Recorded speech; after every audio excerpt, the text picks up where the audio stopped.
Hi, good afternoon. I am Maribelle Benigno, and I will be your resource speaker today.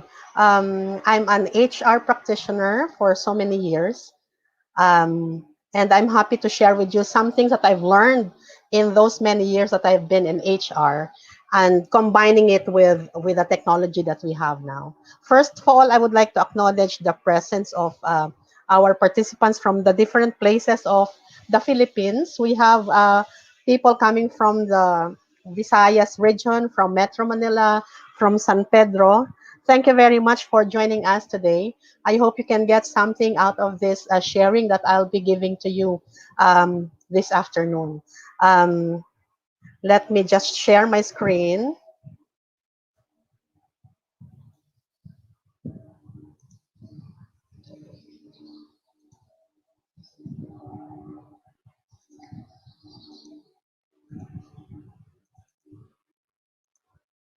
Okay. All right. So the title of our 30 to 45-minute um, webinar today is Digital Transformation of HR. Um, when I developed this material right after I had retired from work. Um, I was so excited because I was able to put in the things that I've learned as an HR manager, and also as a systems analyst and programmer. No, my first work was systems analysis and programming before I accidentally went to HR. And this would be a combination of all those sort of things that I have accumulated through the years, and I would like to share them with you because I know that can help you a lot in the in the course of your being in HR. Okay.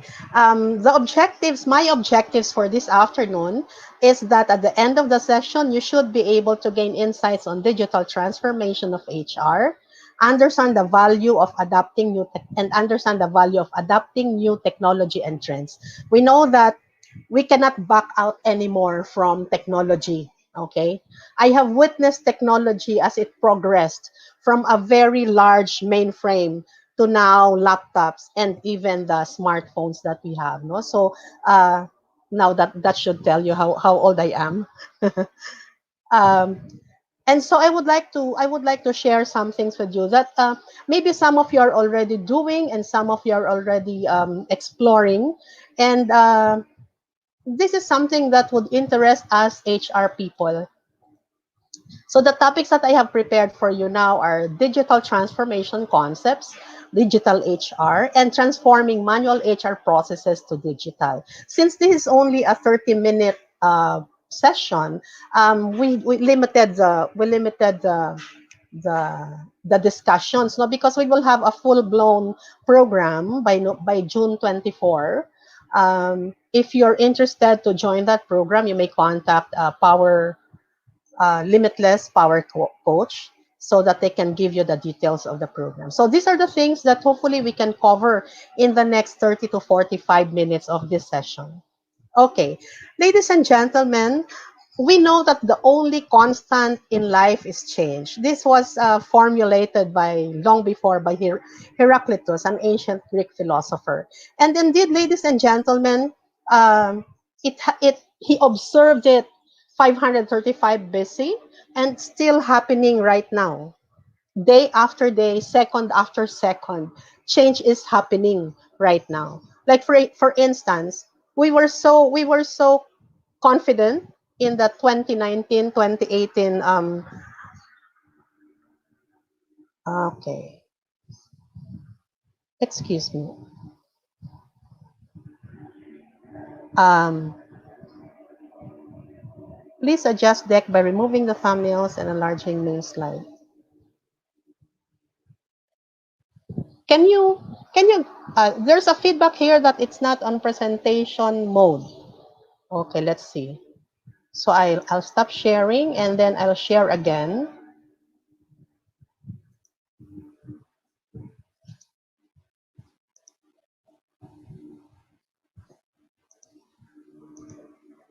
Share, and then I would like to know if can you tell me if you can see the screen that I have right now?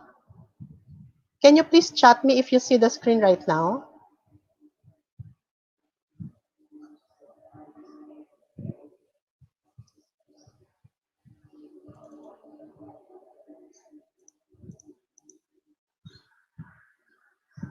Not yet.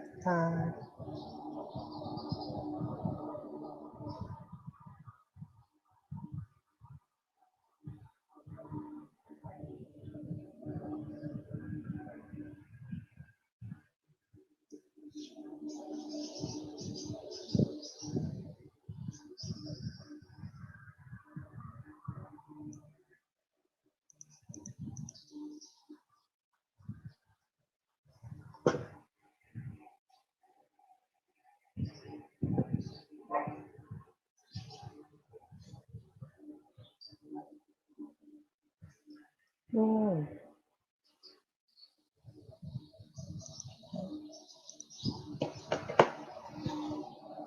okay.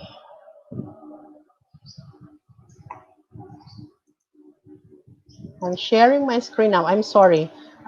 Share screen, and then this one I ought to share, and then I will do. I am on slideshow already. Can you F5?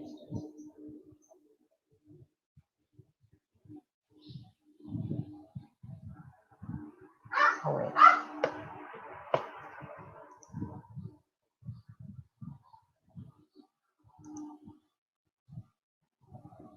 Hindi.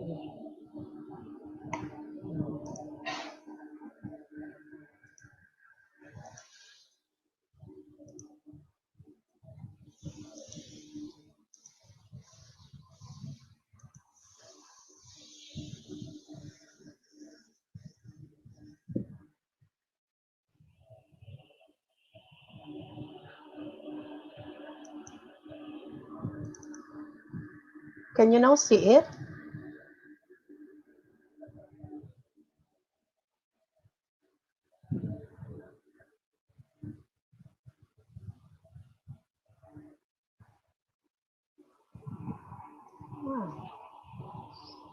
Mm-hmm.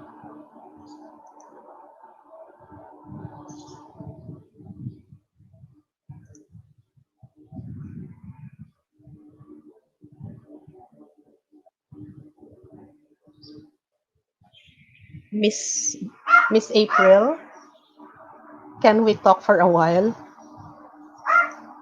Because I'm doing, yeah, I won't be able to. If I do this already, oh, hindi ko na kaya, hindi na ako makapunta doon.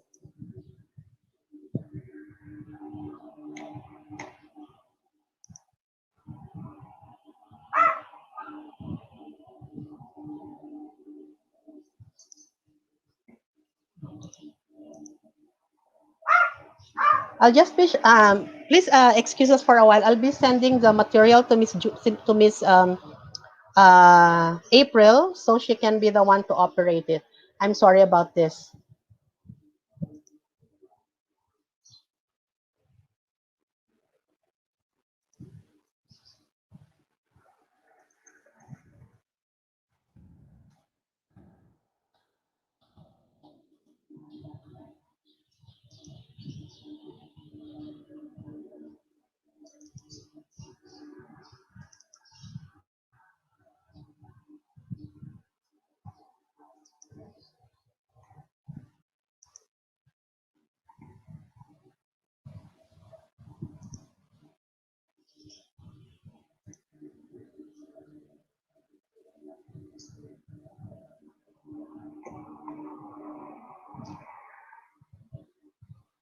On your Zoom, hindi eh.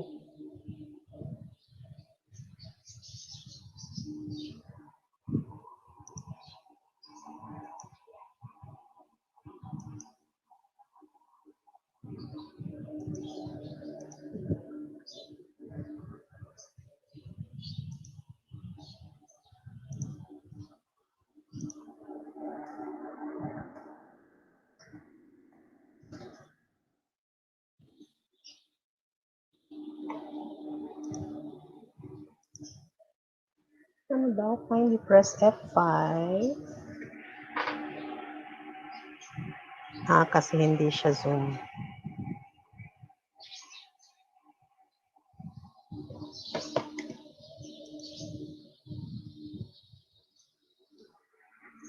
All right. All right. So I'll just tell you to move, Miss April.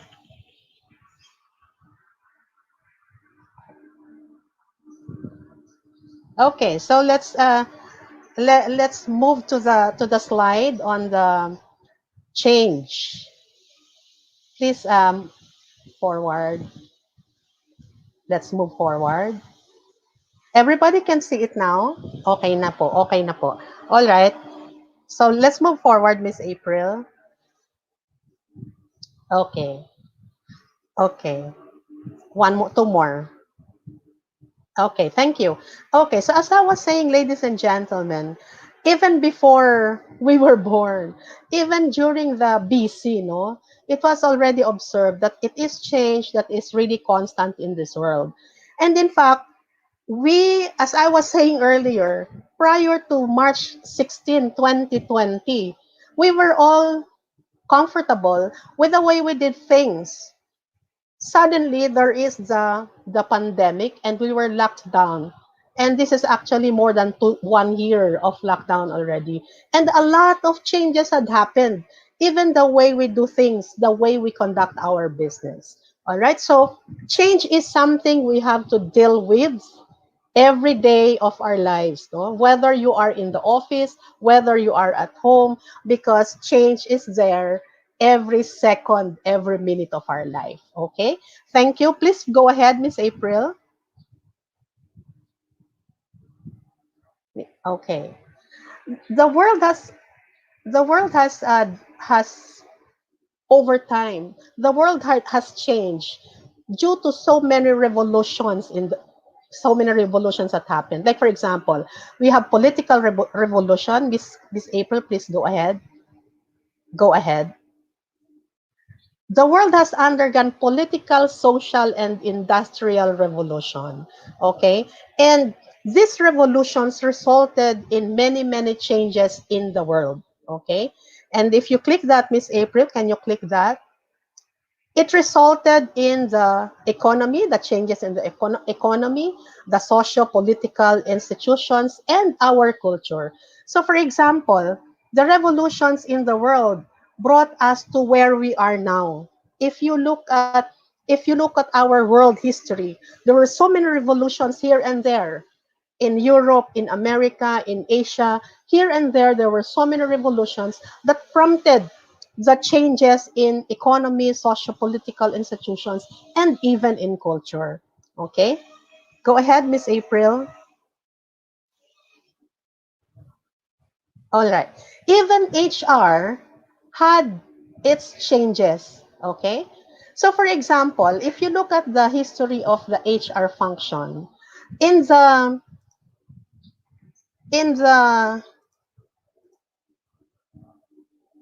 in the early days, HR people were welfare officer, referred to as welfare officer.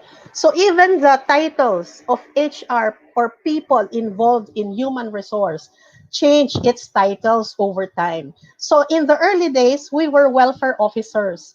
And what were we doing? What was the nature of a welfare officer work?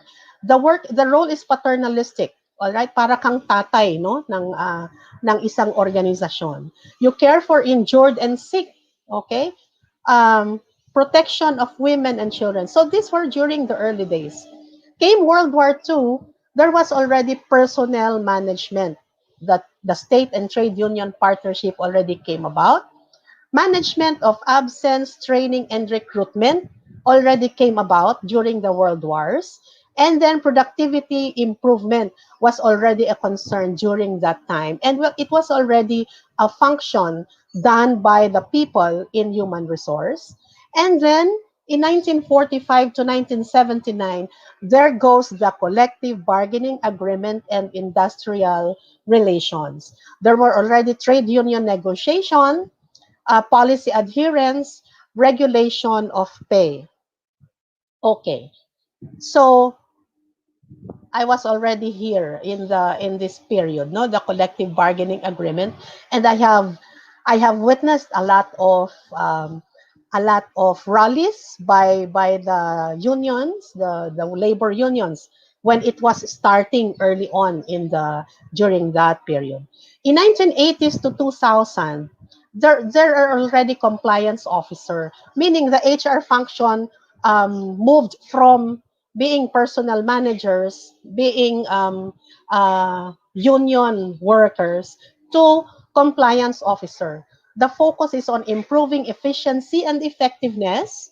Administrator, the role is administrator and functional technical expert. So we no longer are the people that are computing payroll, but we did more than that, no? And then HR generalist. So before, when somebody is in payroll management, that's the only job that the person is doing. Or somebody is in recruitment, that's the specialization of that person.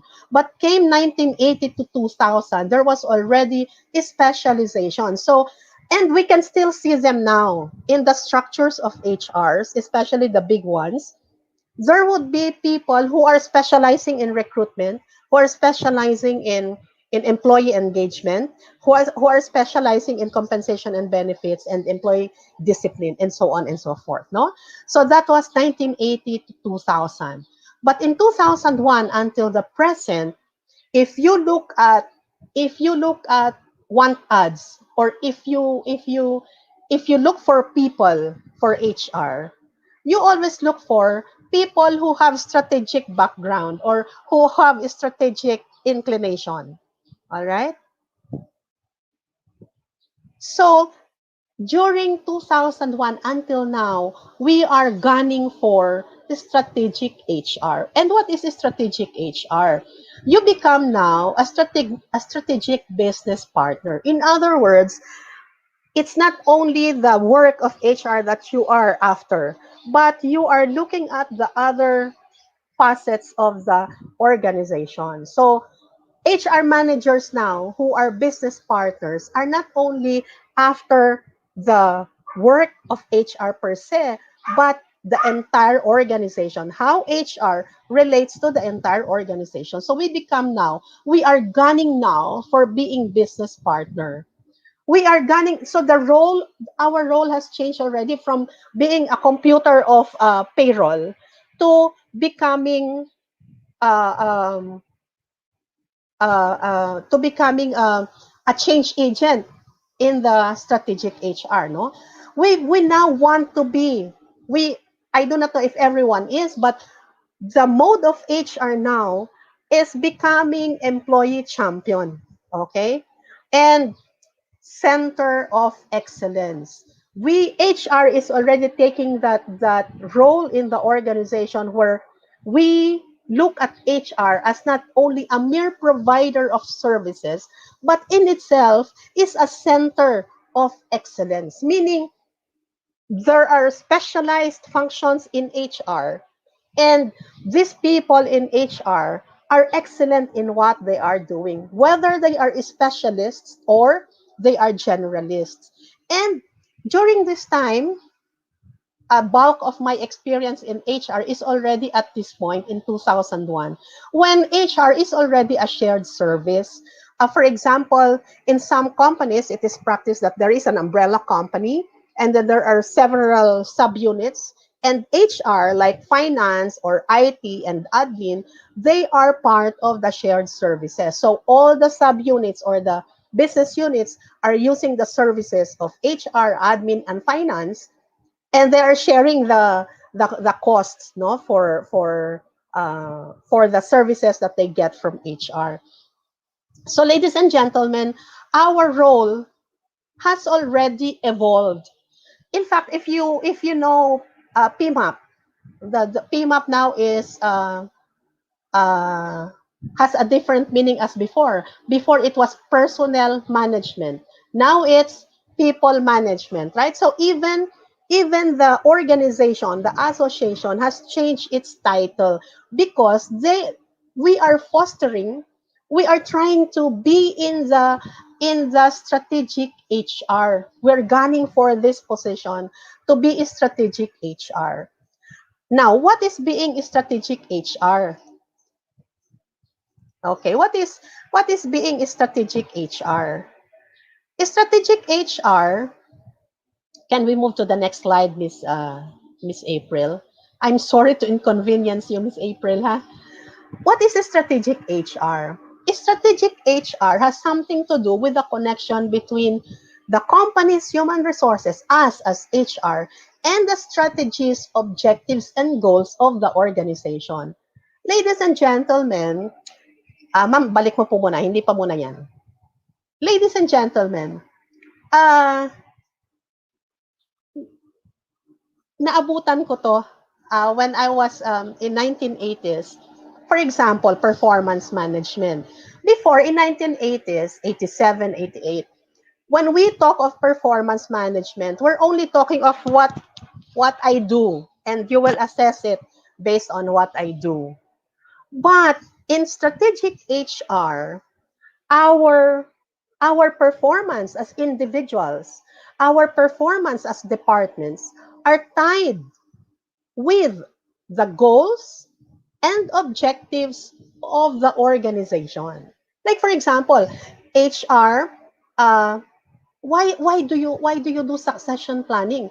Just because you want to do it? Maybe not.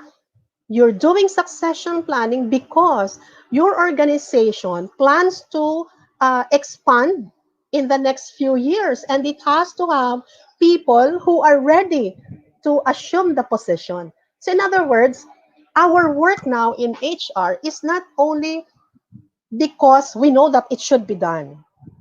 We know it should be done, but it has to conform and it has to be tied up with the objectives and strategies of the organization. So that is a strategic HR.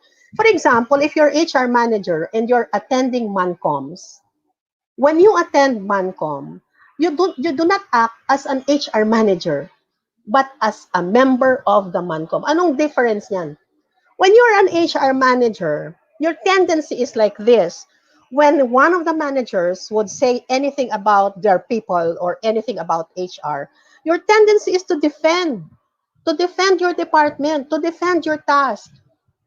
But you know, when you are a strategic HR, when you are a business partner, you do not intend to defend your department, but instead, you will have to look for ways and means so that your department can deliver better service, right? So when you are in Mancom, you're not looking at me as an HR manager, but me as part of Mancom, part of the decision makers of the organization.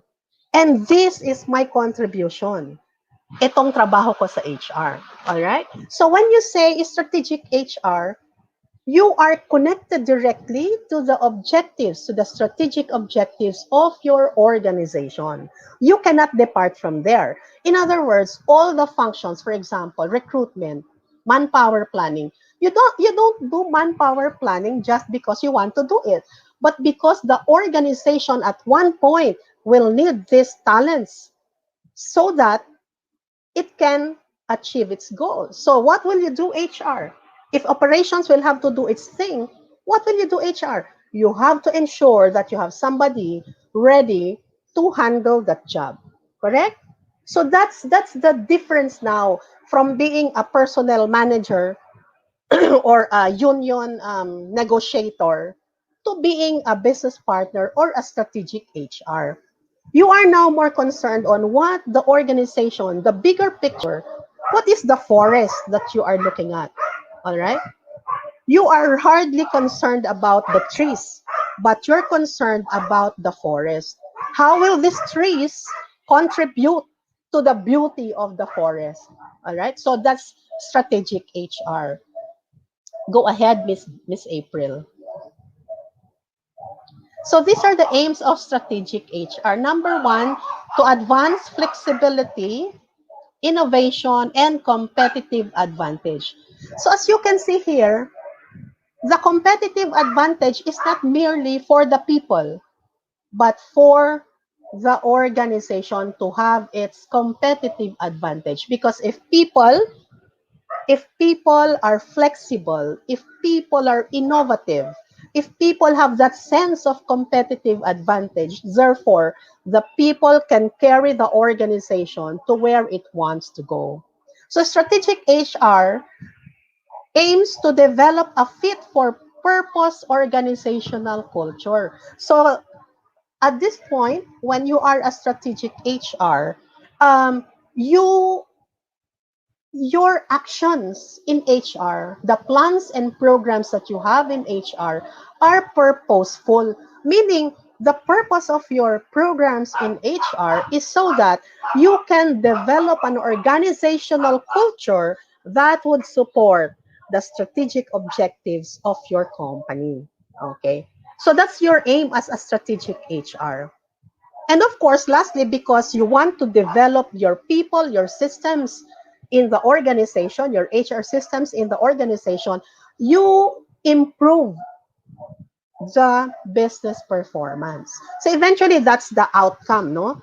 You have people here, you have good systems, HR systems that you develop as an HR person. You were able to prepare people, train them, um, make them eligible for certain promotions and all. Develop your performance management system so that you can contribute to the business performance so that you can improve the business performance. So that is a strategic HR.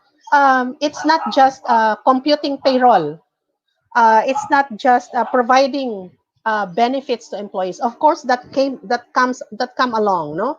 But the main, if you talk of strategic HR, you're looking at a bigger picture, the culture of the organization that would support the objectives of your organization. Okay? Let's go ahead, Miss. Okay, sige, please click those things. Sige, go ahead. So these are our HR functions, no? Um, time talent acquisition from the time we acquire people, we recruit people and onboard them, put them in our system. We train them, training and development, performance management, employee engagement, compensation and benefits, and timekeeping and payroll. Meron pa yan, Miss ano? Okay.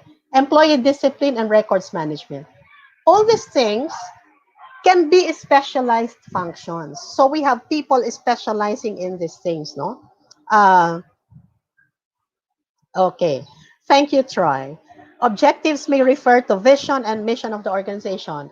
That's true, no? So the vision, mission, plus the strategic objectives of the organization. That's where HR will have a role, no? To be able to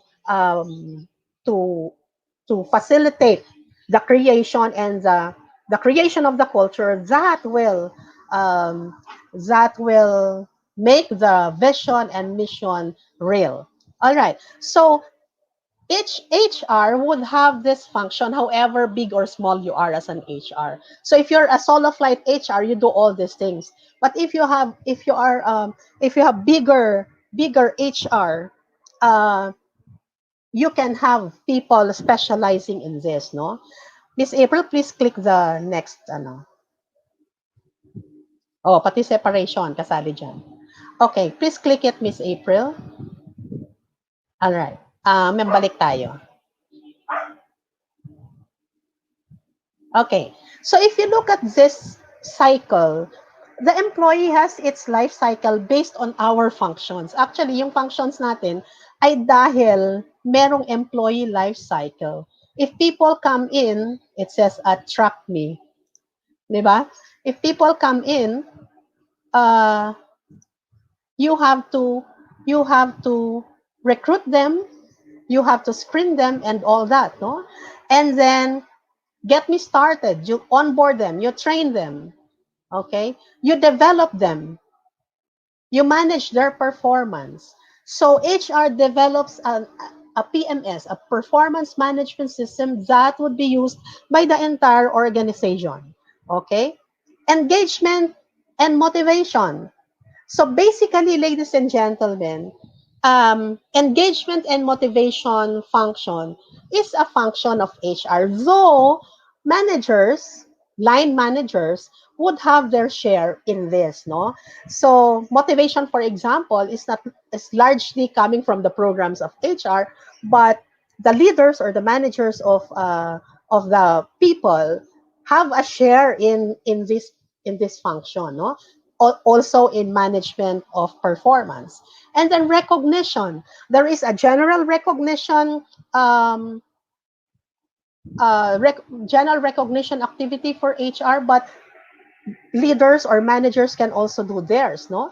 So in all of these functions, these are all HR functions. These are also functions of the managers, the line managers, no? Because line managers also have HR functions. So as you perform this function, this you would be reminded of the employee life cycle from the time you hire the employee up to the time that you develop them, that you deal with them, that you say goodbye to them. Okay? Nawawala ang audio. John, can you hear me, John? Okay. So these are our HR functions, and these are the things that we do for the people inside the organization. Our work in HR is from the womb to the tomb, from the time the people are hired up to the time that they are separated from work. So multitude of functions, and these functions are requiring skills from us, no? From us HR people. Okay. That's why we sometimes make people um, specialize on certain things, no? And sometimes people develop their careers in, for example, I know some people who develop their career in talent acquisition. Lahat yan lang yung ginagawa nila. There are those that are doing training and development alone.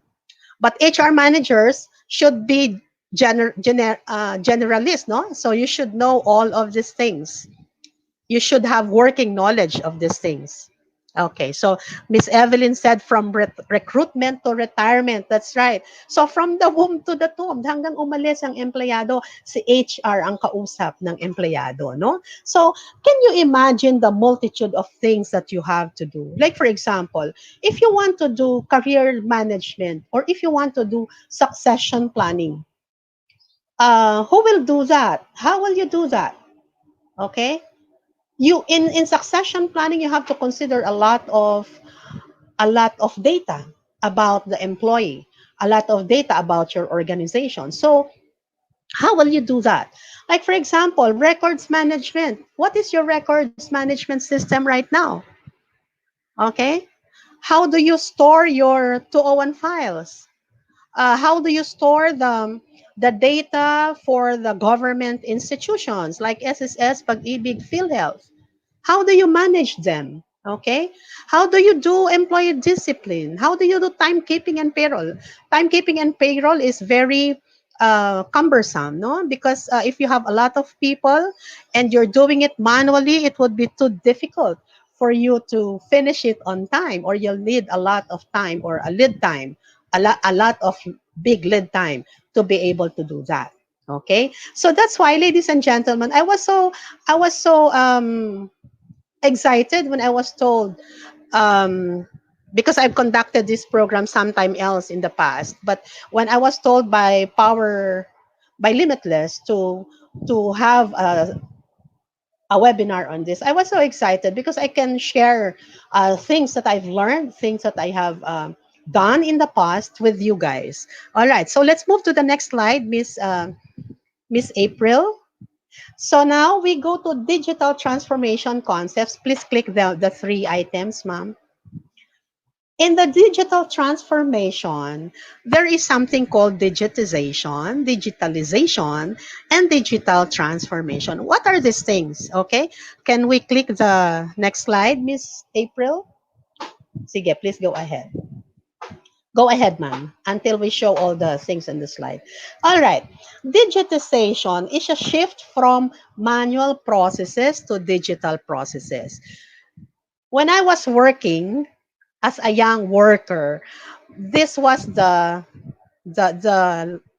Bundy clock was the one that we were using, and we felt that it was um very high tech already, because prior to this we were on the logbook.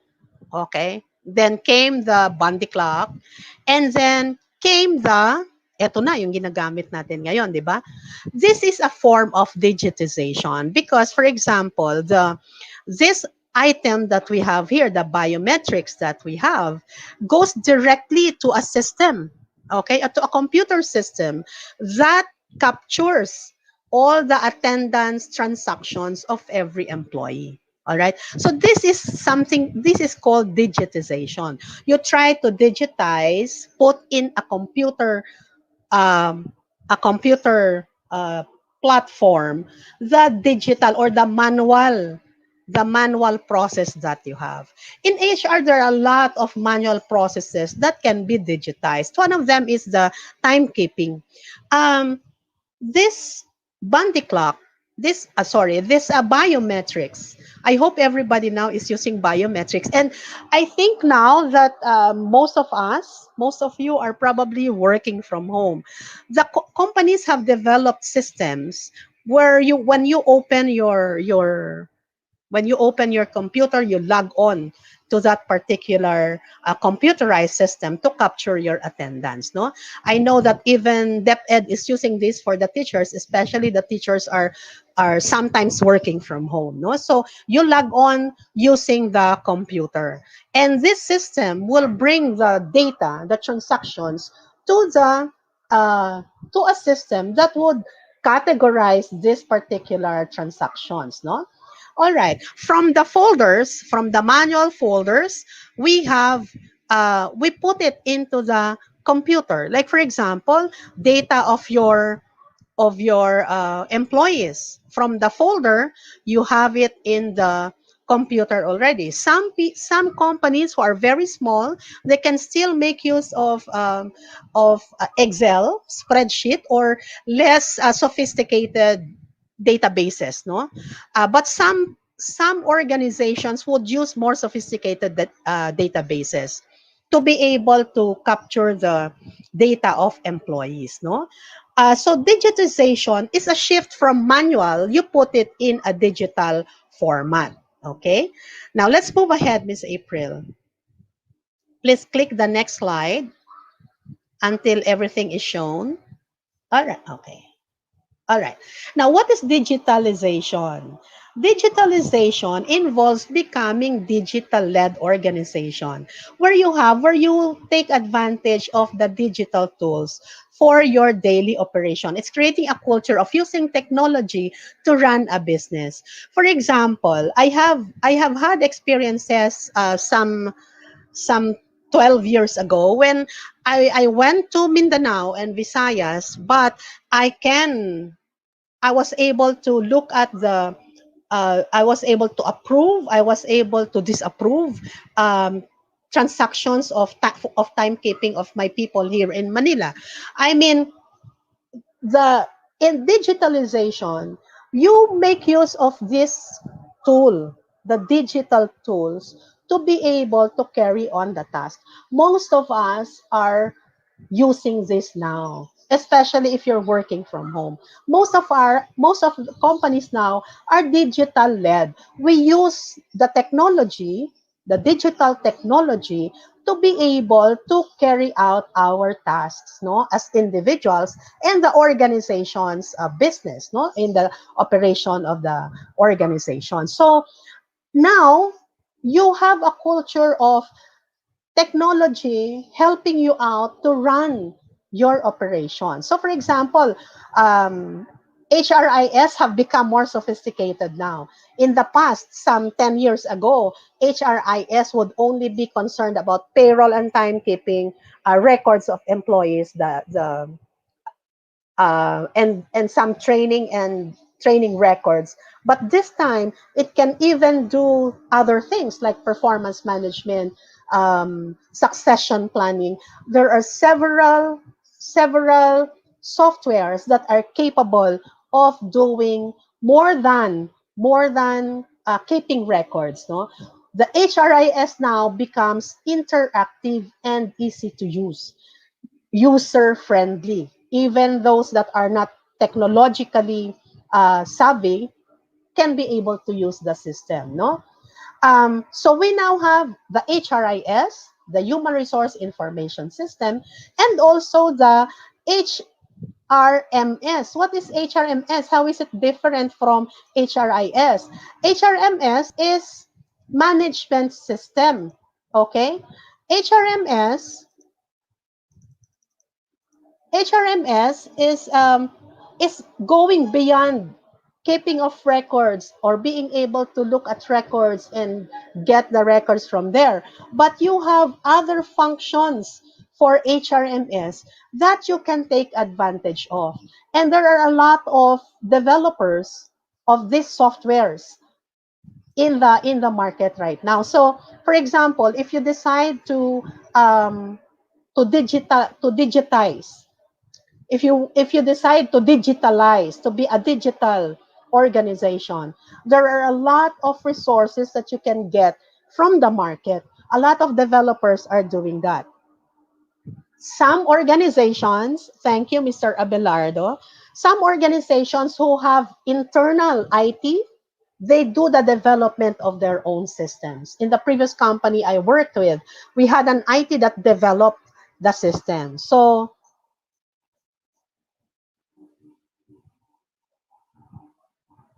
I wait lang, let me just read it through. Sabi ni Miss IT coordinator, ah, ah. Actually, Abelardo, yung digital records, kasi there is always an administrator for every system. Okay? And sometimes, so there are access, no? There are access that can be given to certain individuals. Is there a way by which, actually, there are systems right now, Abelardo. His question, kasi I know you have read the question, no? If it can be printed. Actually, the available systems now is interactive, meaning if I were an employee and I'm looking at my HRMS, I'm looking at my attendance records, I can see it. I can see it every day. I can even get a report of my tardiness. There are systems like that already. Perhaps you just have uh, ayun, to answer your question, I am wondering how biometrics can be manipulated. Ano kasi siya, sir? We have administrator, and administrator are people. Okay? Uh, yes. Sabi ni Miss Gurley, automated systems are so costly, especially for government agencies. All right. Yeah, noted po dyan. So, well, when you when you want to have a digital-led organization, totoo po yun. There is cost in it. And, however good your system is, people are so intelligent. When you have a person who has an ill intent, you cannot do anything about it. Okay? So, actually, before you design, when designing a system, when you have when you have an IT doing it, HR should be there because that's your system. So you have to be there and you have to dictate the things that you need from the system. What IT does is only to implement your design. What do I mean by implement? IT will code it, will put it into the system, into the computerized system. Okay? But you will dictate who will have access, at what level is the access of this particular person. We'll go to that later on. There are passcodes and limited access has been. Yeah. Yes. All right. Thank you, Janet. Okay, so digitalization is having that culture of using the digital technology to run our business. For example, our PMS, in some HRMS, which have very complicated or not complicated, but more advanced way of doing things. Their system can detect the performance and the differences of performance of one person for one period to another. Yes, we can do that also manually by comparing our notes, no? But in the digital system, you can just type in, let's say, the name, and then you look at the particular person, and then you say, from this point to this point, I want to see the performance of this particular person. So that can be done, no? I mean, digitalization is a culture where you have the digital tools used to do your thing. Okay, let's move ahead, Miss April. Okay, go. Sige, please. What are the functions that can be digitalized? Some more. Oh, balik ka, ma'am. What are the functions that can be put in digital format? Recruitment and selection. As early as 2000, there were already companies providing providing test online tests, and now these tests used for selecting applicants. These tests are already uh, more complex in the sense that some companies that I have seen and I actually used, um, they have a very interactive testing material for any position. So you just have to tell them the competencies you want the applicant to be tested on, and they will test that particular person on the position. No? So these are the functions that can be digitalized, no? Onboarding, training, especially now that most of you are working from home. Um, Even in the past, well, we use cassette recorders and video, the DVD and the DVD, no, and we use them to train people, no. So these are digital forms also, no, that can be used in training people or putting people on onboarding. And then the performance management, as I mentioned, in your HRMS, compensation and benefits administration. I remember creating a system for a company that has 8,000 employees, and each employee would claim every year their SIL. So it's when I came in, it was labor for the person in charge of the SIL to compute monthly who will be given the SIL for the month, because there's so many people. So at any given point in time, at any month, we would release at least 500 SIL to 500 employees. So when I came in, I put it in a digital format where we had a system wherein the person, still the same person who's in charge of SIL, will just key in the dates of hires of a particular month, and then generate who will be the people who will be receiving their SIL and how much will they be receiving. So after that, that report is forwarded to accounting digitally also.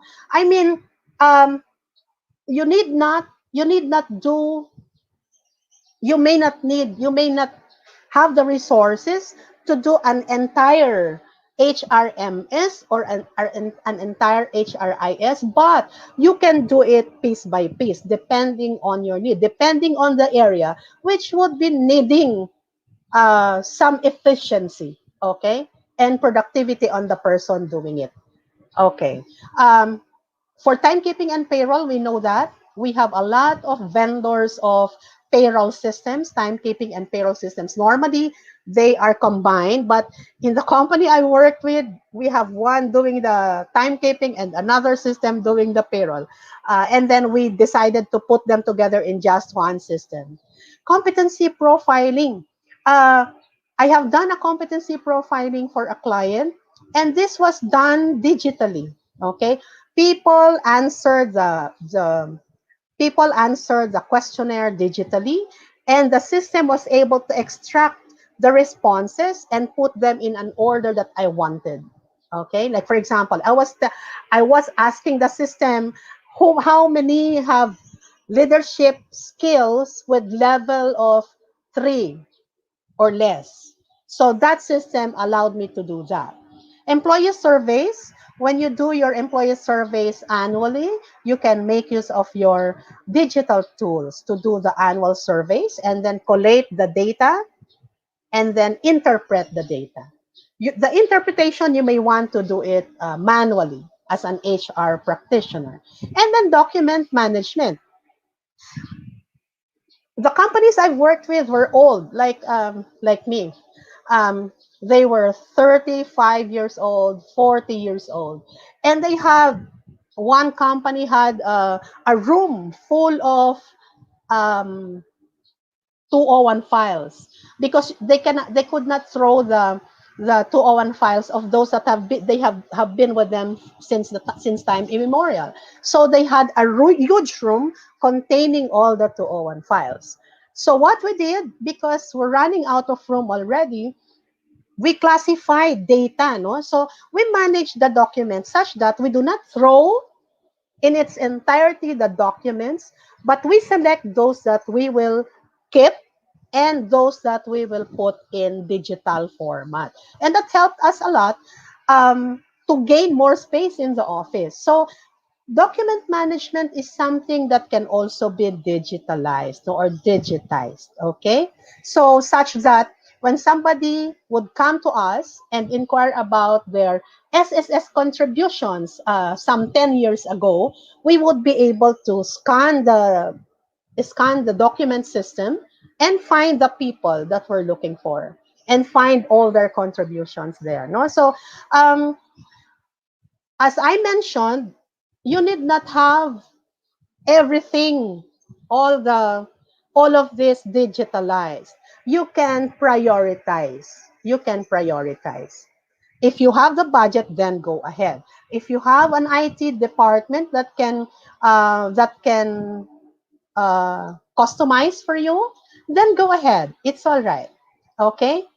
Can we move ahead, Miss April? Sige, please. Okay. Okay. Digital transformation comprises both digitization, because you have to digitize it, and digitalization, where you use your tools to be able to do your thing, no? Do your thing in HR. So in digital transformation, as I mentioned, you need not do everything in one go. Okay? You may want to identify the necessary processes, those processes that you can prioritize. So if, for example, you want to prioritize your document management, then go ahead. If your budget will carry you through a document management, then go ahead. Now, it eliminates routine. Digital transformation eliminates routine tasks that do not have a place in a digital organization. Can you imagine? I told you about the SIL. The person doing the SIL of has index cards of people in the organization. So at a long line of index cards, which she visits every time she needs to create the report for the SIL for the month. So that routine task was eliminated when we had the SIL system, because the thing that the person did was just to determine the start date and the end date.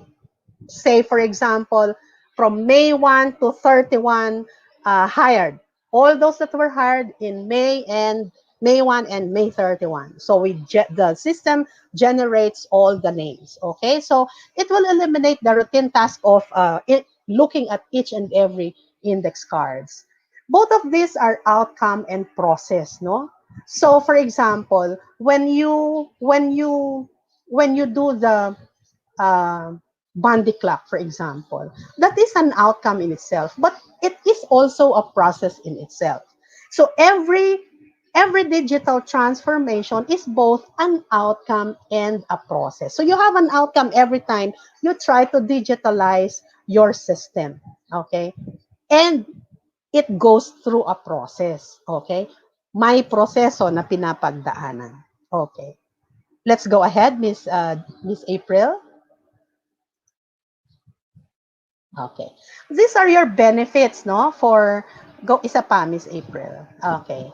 If you do digital HR digital transformation, these are the benefits that you can get. Number one, in terms of information management, it would be a lot easier for you to know who are the people who have experience. For example, you're looking for a possible candidate for marketing officer. So your system would allow you to look at who are the people who have experience in marketing. So you can call them out from the system and then study their profile and then develop your interventions for each and every person that you have selected, no? It would improve your efficiency and productivity. Obviously, when you have a system, it can help you, it can ease a lot of work, no? Like instead of scanning through the index cards, you'll just tell the computer what to generate for you. Okay? And then shift your focus to core functions. Ladies and gentlemen, um, I mentioned earlier, if you are a strategic HR, yes, um, we need to look at the timekeeping, we need to look at payroll, we need to look at comp ben, we need to look at certain things, no? But when you have a systematized or a digitalized system, your focus is more on your core function. So the digital system is your tool to be able to do your function. For example, you want to look at performances of people. You want to look at the training plan for each and every person or the key people that you have in the organization. When you have a digital system, it would be a lot easier for you to do that. Say in terms of records, you want to know how many people in the organizations have resigned in a particular period. It can be easily generated, no? Although I'm not saying this cannot be done manually. This can be done manually. Okay? But the digital system will allow you to be more productive and focus more on what is your real function as a strategic HR. And of course, ladies and gentlemen, a system that is interactive and something that is done by the person. For example, if you have a system where you can enter where you can enter the leaves that you want to avail for a particular period, that's interactive.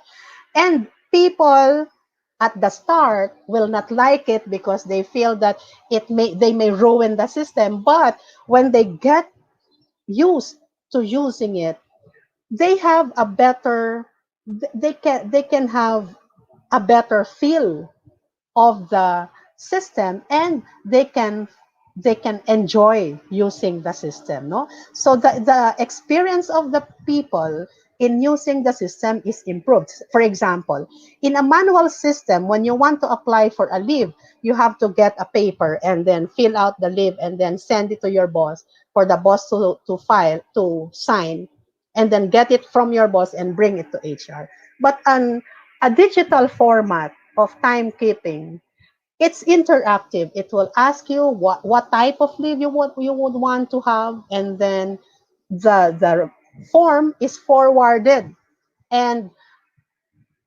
approved by your head, no? So that experience is something that people would like to do, especially if we're dealing with our millennials now, because in one of the seminars I attended, they said that 75% are already in the wala nang baby boomers halos, kokonti na lang, but the millennials are really coming into the corporate picture. So, and these people are the ones that are exposed to technology because it was already their time when technology was up, no? Now, you can also use this for data and analytics. So the analysis that you want to make on the types of people that you have or the numbers of people that you have and so on and so forth can be easily done when you have your HR data transformed digitally. All right? Okay. Let's move on, ma'am. April. Okay. All right. As HR, ladies and gentlemen, as strategic HR, in digital transformation of HR, these are your roles. You are the innovator, okay? Because you think that this particular process can be done much easier, more efficiently when we transpose it to a digital system, okay, to a digitized format. So you try to think of innovations along the way. I mean, um, if you do not know it, you can collaborate. So you are a collaborator with the IT department, number one. So you collaborate with IT department. For example, uh, when you think of digitizing your documents, of course you have it in your head. I've seen it somewhere. It can be done. So I have it in my head and I want to implement it. So where will I go? I'm not a technology person. I'm not a techie person. So I would go to IT. Why IT? Because IT would have the knowledge. And then you work it out with IT. So you collaborate with IT. You collaborate with the other users of your system. So it's not the case that when you develop a system, you develop it the way you like it. But you have to have the collaboration of the other people in the organization. And then you drive the business. No? So you're not a backseat person, but rather you are in the front seat driving. You're not a spectator. You are the one driving that change, okay, in your organization. And you are a change agent.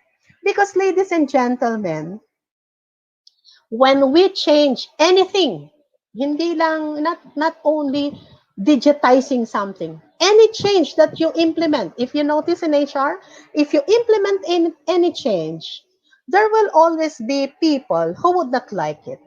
There would be people who will at the instant would like it right away. There are people that are excited about it. There are people that would be cynical about it. But what is your role as HR? You have to be the change agent. You have to manage the change in the organization for your project, for your transformation to happen.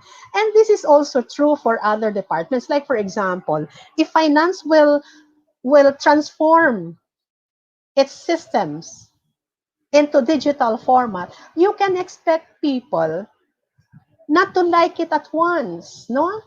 They will resist because that's natural tendency of people to resist change.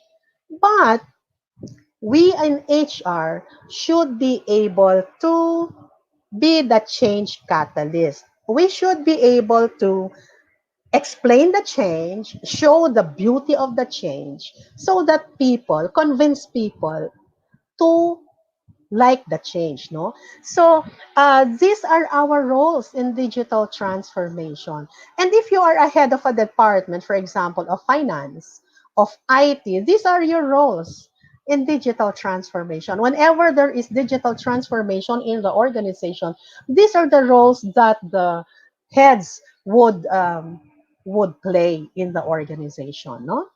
Can we move ahead, Miss April? Now, these are the real challenges in digital transformation. Number one, unclear goal.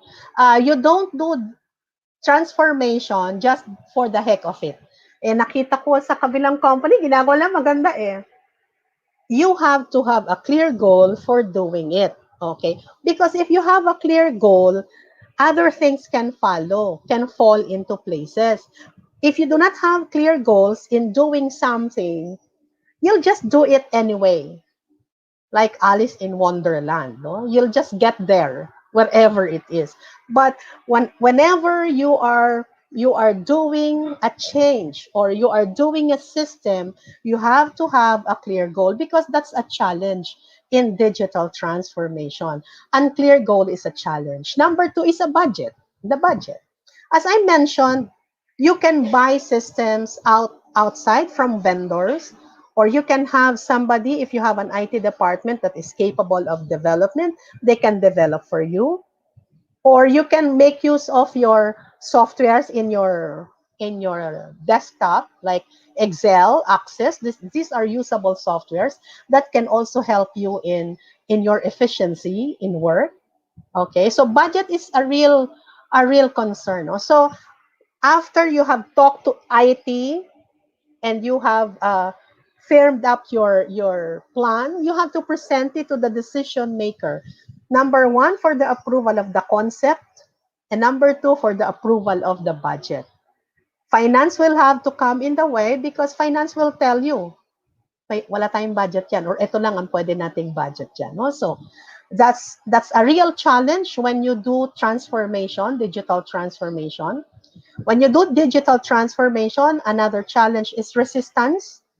Resistance of people to change. Some people simply do not want to change, or some people are afraid to change. I have worked with people who have been there doing that thing day in, day out for 20 years, and when you introduce something to them, they will shy away, they will run from it because they don't want to do that, because they feel that they may break it. They feel that they may not have the knowledge to do it.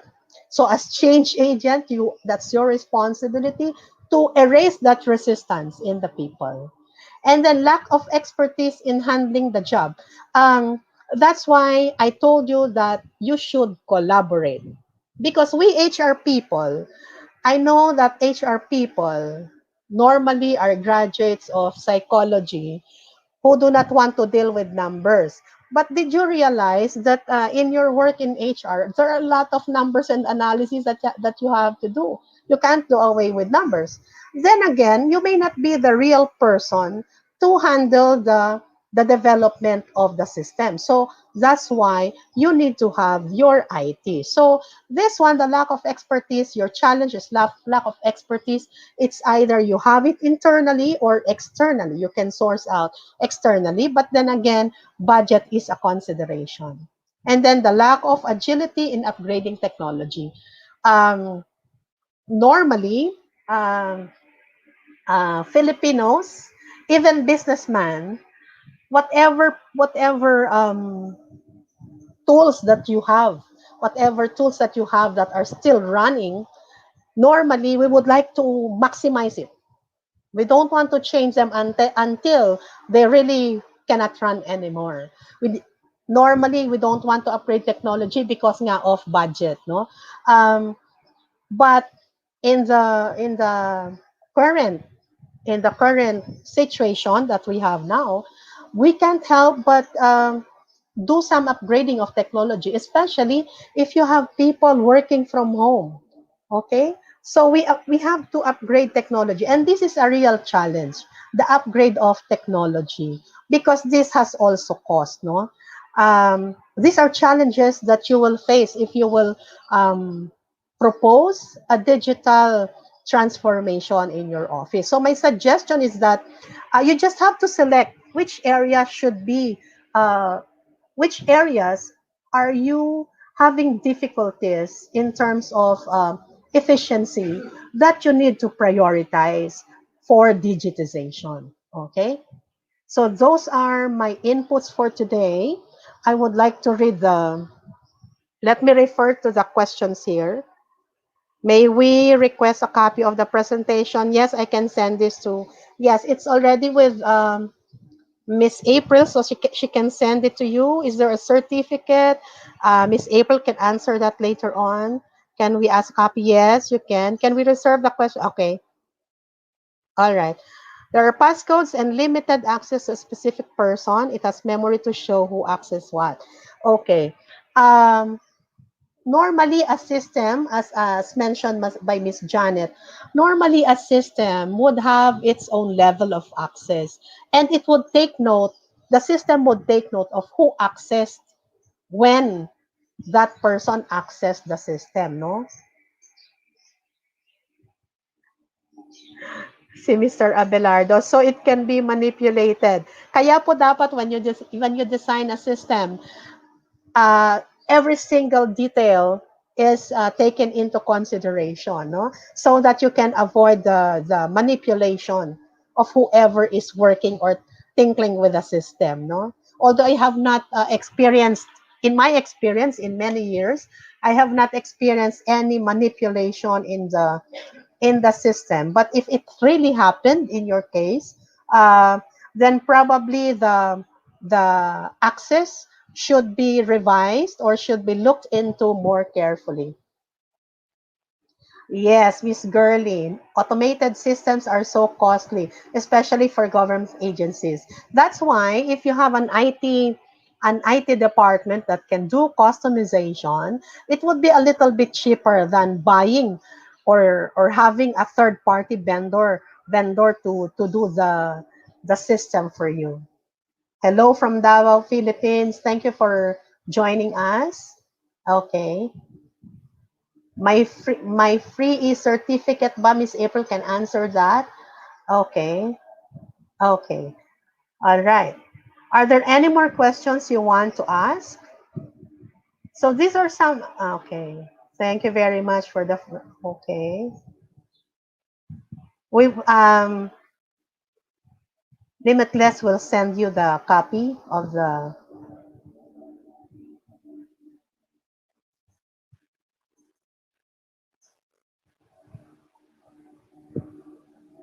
okay. So may mga free applications, no? For example, you know, Microsoft Excel has very powerful features also. If you're a small organization, you can make use of powerful Excel. In Excel, there are some programming capabilities that it can do. Very minimal. But if you want to really do database programming, you can make use of Access. Access is also part of the package of Microsoft, no? That you can buy when you buy Microsoft, may package siya na merong Access. That is a database that you can use. Usually, hindi are there automated value for money? The ones you saw like Clearview are costly. Miss Janet, oo. There are a lot of vendors on automated TMS. Yes, you're right. It's a little bit costlier pa now. Medyo mahal pa ngayon. But wait until there are some more that are developing. Kasi when, you know, when there are a lot of developers there, syempre they have to be competitive, no? So sometimes they lower the cost. Over time, the costs are lower. Like in 1998, when I took that first exam, the company cost me 15,000 to take the exam. But now, I tell you, but now if you want to do an online testing for your applicants, or if you want to check on the competencies of your people, there is a provider that can give it to you at a very reasonable price. So for example, you buy a lot of 100, you'll just be charged of some 500 per lot. So that's a lot cheaper than the 15,000. So customized competencies ang ipapabigay nila sa inyo, no? Totoo 'yon. Technology is very expensive. Oo, yun lang 'no, sabi ni Miss Girly, yun nga lang when you use the Microsoft applications, hindi siya integrated. So when you want integration, um, then you really have to venture into a bigger project that may be costly, but you can ask your IT if you have an IT department that can help you in the integration, because our IT would have they have the program they call parang star or something. They have star reports. Like, for example, an Excel file and another Excel file, and I want to get information from both. They can deduce information from both using a certain custom-made report system that they have. So if you have an IT, you can you can ask them how to go about it if you have this integrated data, no? Uh, Thank you, Dr. Obis. What other topics will be covered up? Um, there will be more topics on this, on the how-tos of making the system. I will be teaching you how to develop your system in June 24. Okay. Thank you. Na-refresh na Miss Diana.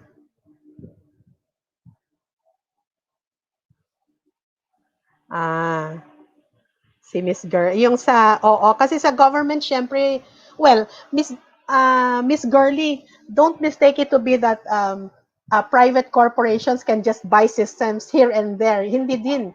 They also have concerns about budget. No? So like the government, meron din silang concern about the budget. So don't worry about it. You're not alone. Sila din ay merong ganyang concern sa budget, no? Okay.